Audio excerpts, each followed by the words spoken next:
The killer is you!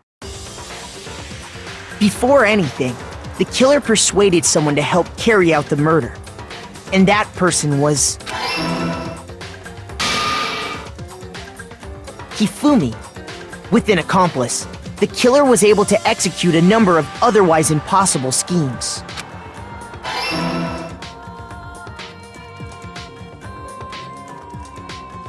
First, they convinced someone to meet them in the rec room last night at 1 in the morning.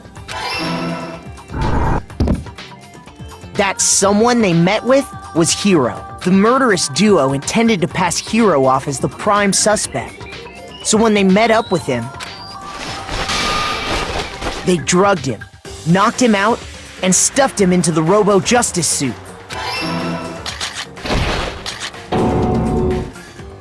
Next, Hifumi positioned himself to make it look like Robo-Justice was attacking him, while the killer used a digital camera to take pictures of the assault. They did all this just to create evidence that would put the suspicion on Hiro.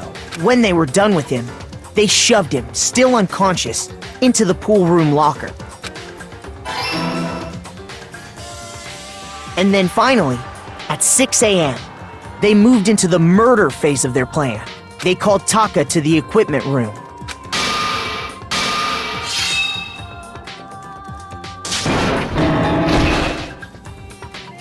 And that's where Hifumi killed him, making it the scene of the first murder.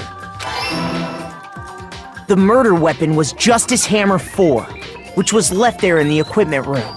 The reason Hammer number 4 was used was to create confusion about the order of the crimes.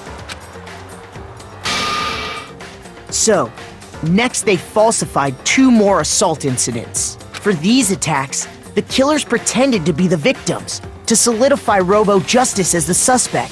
The first fake incident was the attack in the rec room. There, the killers wanted us to see Justice Hammer 1 and the Robo-Justice pictures they'd taken. They wanted to make sure we bought the surprise attack story. The second fake incident was the attack in the library. This time, they planted Justice Hammer 2 and an injured Hifumi to sell us that story.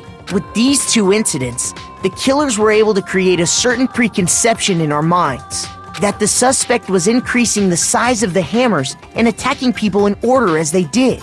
We fell right into their trap and started looking for the suspect based on that.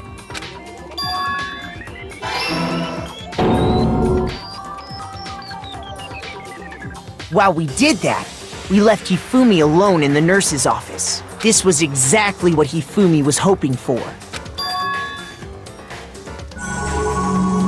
He took a blood packet from the refrigerator and Justice Hammer 3 and turned the room into a crime scene in which he himself had apparently been brutally murdered. He let out a scream to draw us back, and when we returned, that's what we found. Meanwhile, the other group that had been out searching found Taka's body at the same time. So when we heard the body discovery announcement, we naturally assumed it was for Hifumi. We left the nurse's office, and Hifumi once again took advantage of the situation. He simply got up and made his escape. When we learned his body had disappeared, we all rushed back to the nurse's office, and once again, Hifumi had the chance he was waiting for. This time, he snuck into the equipment room.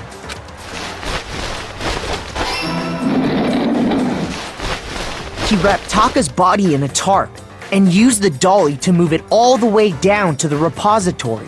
That explains how each of the bodies disappeared.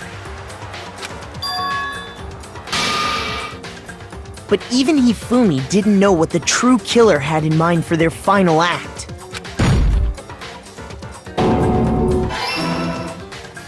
Their plan all along was to kill Hifumi and get rid of the one person who could betray them.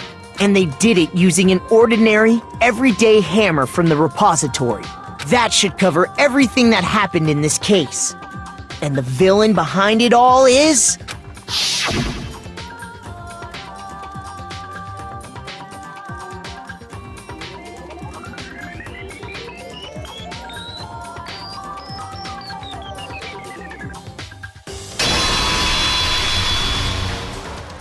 Celeste! Sorry, you lose.